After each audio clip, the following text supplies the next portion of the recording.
baka meron siyang knowledge dyan. No? Pero di ba, at first blush, ang unang mong reaction, mukha yatang mas ma-attract sila to stay. Kasi economic activity is spurred by infrastructure development. Proven naman po yan, yung mga studies yan. So let us hear from Engineer Baclaw.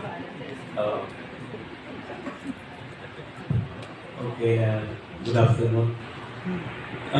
Para sa akin yung sinabi nga kanina, na instead na umalis sila, baka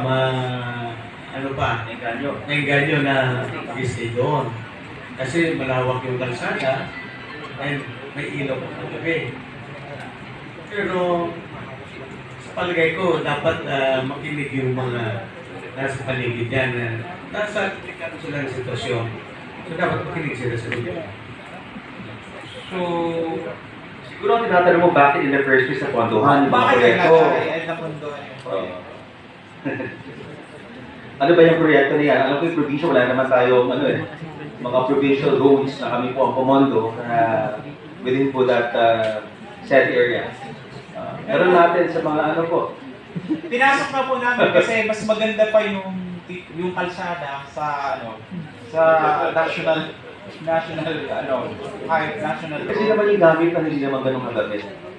Diba? May mga nakausap nga po kami, kung ang yung pinagawa ng kalsada, pinagawa na lang ng evacuation center, mas siguro mga Alam mo, kasi sa totoo lang, kung pumunta ka ng Bohol, matatawa ka may isang bridge going to nowhere. May mga ganyan tayo mga infrastructure projects na palagay ko mas clearing compared dito. Palagay ko itong mga roads na can be used as farm-to-market roads by Silvian. I don't want to discredit the congressman who made sure na may pondo yan. But let's give them also the benefit of the doubt kung bakit nila dinala yung mga funding nila dyan sa kanyang mga projects. Okay. For the last question po.